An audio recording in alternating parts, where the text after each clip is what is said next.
It's the morning of July 21, 1944, and all the newspapers around the world have the same headline: Hitler is dead. Following the headline, the reason for the death of the most feared and hated man in the world is detailed. An internal attack took his life during a meeting.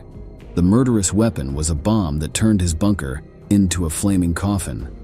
Adding to the sensation, the Führer's death was orchestrated by his subordinates, proving that Germany was on the brink of collapse. Of course, what we are narrating never actually happened.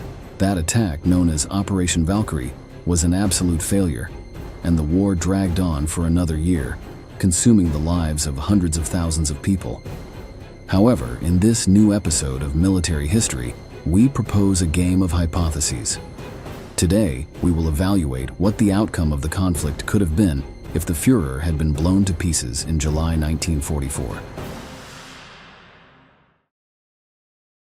Before moving forward with our game of assumptions, it's important to delve into detail about how the plan to assassinate the German leader emerged, and what were the details that led to its failure. Since 1938, there were attempts to eliminate Hitler driven from within the German government, as nobody rises to power without making several enemies. Furthermore, prior to the start of the Second World War, there was fear that the ambitions of the Führer and his desire to provoke European powers would ultimately threaten all German territory. These attempts ceased when the war began, because winning such a conflict required strong leadership with the authority Hitler had gained after 2 decades of politics. When the fighting pointed towards an Axis defeat at the hands of the Allies, the intentions to cut off the head of the beast were reignited. The British bombings in civilian and industrial areas of Germany were devastating. The effectiveness of the Royal Air Force of the United Kingdom turned part of the military leadership against the Führer, particularly Colonel Henning von Tresckow. He was the one who established a conspiratorial network to assassinate and replace Hitler with the help of other colonels and politicians. However, this turned out to be much more difficult than expected. Von Tresckow's strategies failed time and time again due to planning errors or a lack of necessary accomplices, particularly those who were supposed to carry out the assassination. As time passed, it became increasingly difficult to find people who could get close to the Führer. As the last 2 years of the war progressed, Hitler secluded himself more and more within his circle of trust, making von Tresckow's goal seem increasingly distant. Everything changed when the colonel had a chance encounter with Klaus von Stauffenberg in the final weeks of 1943. The latter had direct access to the Führer, and his collaboration in the assassination plans was a master key to killing the leader. The conspiracy went down in history as Operation Valkyrie, and beyond its significant historical importance and the fascination it arouses, the truth is that it was a rather simple operation, at least in terms of methodology. That said, there were fundamental details that complicated the execution of Hitler. Firstly, the idea was to kill the Führer by exploding 2 devices hidden inside a briefcase.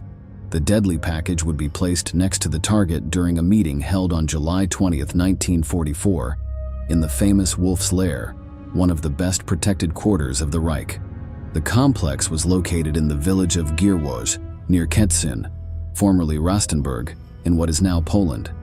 Once the attack was carried out, a small but coordinated coup d'état would take place in Berlin, taking advantage of the confusion generated by the death of the main figure of Nazism.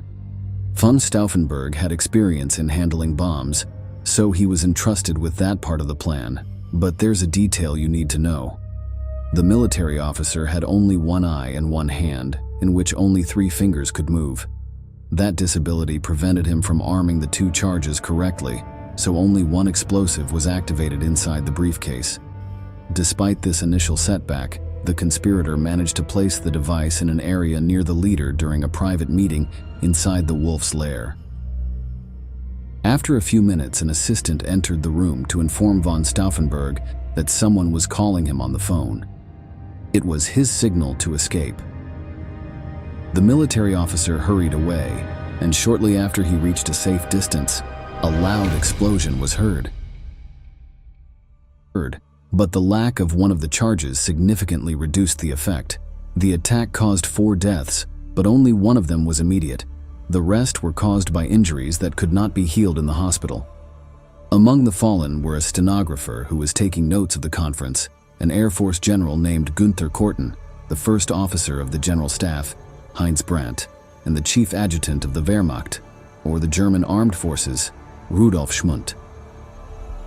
Unfortunately, Hitler emerged practically unscathed, with his ears ringing but with his ego reinforced by surviving such an attack. His wounds were so slight that same afternoon, he escorted Benito Mussolini to see the still smoldering ruins of the conference room. As for the conspirators, their plan was exposed, and in the subsequent months, they were captured, tried for treason, and executed. Such was the speed with which the German government acted that Klaus von Stauffenberg, the perpetrator of the attack, was shot the next day, not even 24 hours after the explosion. This is how his widow, Baroness Nina von Stauffenberg, who managed to survive the world conflict, remembered it. There was a rather touching moment one morning. I came to him and found him in a rather thoughtful, do you say thoughtful, mood, and saying, I think it's time that I rescue Germany. In this video, we are going to hypothetically fulfill Nina's husband's dreams. Of course, if we do the math, it's evident that by July 1944, the Third Reich's days were numbered. The Allies were gaining territories daily on all fronts, and with the fall of Italy and the landing in France, Germany had no chance of winning. However, there's a question that lingered after the failed Operation Valkyrie. What would have happened if the assassination attempt had been successful and the Führer was eliminated in that meeting? Firstly, it's necessary to clarify that the plan had a flaw concerning the power of the bombs. Let's consider that the detonation only managed to kill 4 people, 3 of whom convalesced for a considerable amount of time. In Hitler's case, the only acceptable outcome for the assassination was immediate death. Any other conclusion was problematic, as it would prompt a swift and deadly response against the conspirators, which is ultimately what happened. But for the sake of this hypothetical game, let's suppose that von Stauffenberg's device fulfilled its purpose. Once the Führer was eradicated from the face of the earth, the conspirators were to gather in Berlin to organize the second part of the plan. After informing about the leader's death, a provisional government would be set up to pursue Hitler's closest collaborators, holding them accountable for the assassination attempt. According to the plan, the successor was supposed to be General Ludwig Beck, who would take over as president of Germany. The intention was to include representatives from all factions in this new government, from conservatives to pro-monarchists, to ensure political stability. The major problem with this plan is that it presupposes collaboration from the armed forces to go along with it and not question the July 20th attack. What we do know is that within the army, there were many generals willing to sign a peace treaty when Germany still had some strength to negotiate. They would do everything possible to handle the mass of soldiers and civilians, many of whom still idolize the Führer. All of this is important, but it's crucial to remember that wars are fought on at least 2 fronts, and it's necessary to evaluate the Allies' stance on this situation.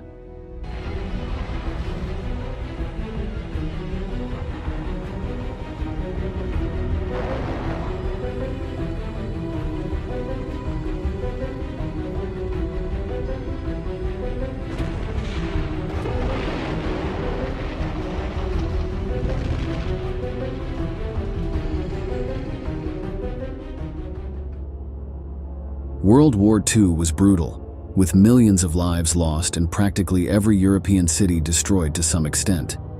The United Kingdom was one of the hardest hit, not only due to constant German bombing, but also because of the loss of hundreds of thousands of soldiers. This is why the British government could have been the most inclined to sign an armistice, both to put an end to the destruction and to prevent the Soviet Union from further gaining territory. It is at this point that the past is rewritten most intensely. Imagine a world in which the Red Army never entered Berlin victoriously. In that alternative past, the Soviet Union never managed to seize a third of German territory. As if it were a time travel movie, altering the past ends up changing events on a gigantic scale. If the German Democratic Republic had never existed, the Berlin Wall would never have been erected, and post-war tensions would have been very different. On one hand, by not surrendering unconditionally, the defunct Reich could have retained some of the conquered territories, as well as colonies and other sources of wealth. German reconstruction would have been much faster, both economically and militarily, though the latter only if it remained an ally of the nascent NATO. Surely the United States would have seized the armistice to impose even greater political influence on Germany, giving them a huge advantage in the Cold War. To stay focused on the central theme of this video, we won't delve into how the world map would have been modified during that rivalry between socialism and capitalism, but we assure you that the changes would have been noticeable. Now let's suppose that the armistice was not accepted, since the Allied side demands an unconditional surrender. In that case, the situation would be much more confusing, as Germany was not in a position to continue the war effort, especially after losing its main leader. Nevertheless, signing such an unconditional surrender would not be too different from what actually happened. Once Hitler committed suicide in his bunker, Goebbels attempted to offer a peace treaty, but it was rejected. The Soviet demand was for total subjugation or the destruction of Berlin.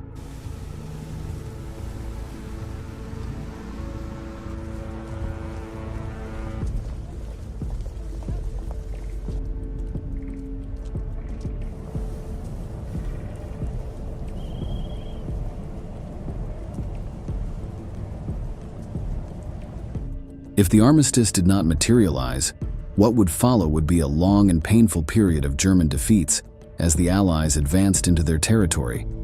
Everything would culminate in the fall of the German capital, just as it happened in our timeline. The most significant change could occur in the number of months the German people resisted, fighting with scarce resources against an enemy that outnumbered them and had more military materials. Without Hitler in the equation, Berlin's defense might have been less determined and therefore shorter. What's incredible is that if Operation Valkyrie had been successful, many possible scenarios point to a weakened Soviet Union. Keep in mind that by July 1944, the Yalta Conference had not yet taken place. That meeting, held in February 1945 between Stalin, Churchill, and Roosevelt, among other things, defined a possible division of influences for the post-war period. This meeting paved the way for Moscow to expand its networks, adding new countries as satellites. If Hitler had died in the internal assassination attempt, Stalin not only would have had a harder time establishing a foothold in German territory, but also many nations might never have been integrated into the USSR. This context would diminish political and military power from one of the great powers of the 20th century. Before finishing, we need to talk about another fundamental actor that would be severely affected by the early end of the war in Europe: the Empire of Japan, the last standing Axis contender.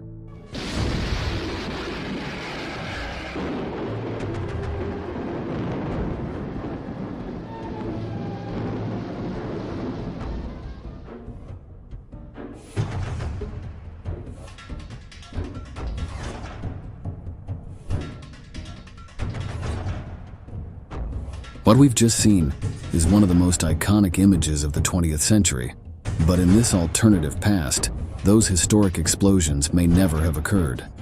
Whether due to an armistice or weak and demoralized resistance, Hitler's death in 1944 would surely have accelerated the German defeat and the curtain falling on European theaters. This means that the Allies could have focused much earlier on defeating the Japanese front. With several months in their favor to break the Japanese will, the US strategy would have been drastically different. The only thing that wouldn't have changed is Japan's refusal to surrender, as their obstinacy corresponds to historical and cultural factors, not just the context of the 1940s. If decisive victories had been achieved in the early months of 1945, Washington might not have considered the atomic bombs dropped in August of that same year necessary. This is not a minor point. Beyond the civilian lives that would have been saved from being evaporated in seconds, there is a very important political element. The use of atomic power not only marked the end of World War II, but also accelerated the process of radicalization for the United States and the Soviet Union in preparing for future battles. That atomic mushroom was a glimpse into a horizon that foreshadowed battles of such magnitude that fortunately never occurred.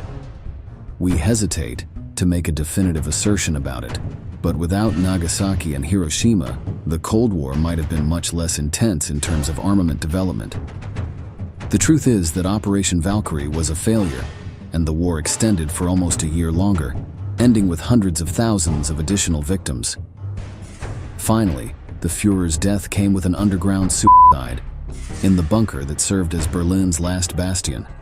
Time was favorable to Klaus von Stauffenberg's figure, the material author of the failed assassination.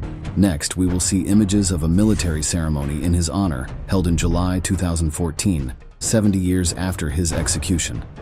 Even in a democracy, there are values that we must stand for, and that we must live by, and for which we must take responsibility. Each and every one of us in our own way. As you can see, history is a river that flows incessantly, and any alteration in its course ends up completely changing the ocean. As the butterfly effect suggests, a small insect flaps its wings in a distant point on the planet, and as a result, a tornado occurs on the other side. The only difference is that in our hypothetical scenario, the flap is the premature death of the great villain of the 20th century. Before we bid farewell, we would like to hear your opinion on this matter. What do you think would have been the effects if the 1944 assassination attempt had been successful? Leave us your answers in the comments box. If you enjoyed this content, we invite you to subscribe and activate notifications to stay updated on all our news. Without further ado, we bid you farewell until the next installment of Military History.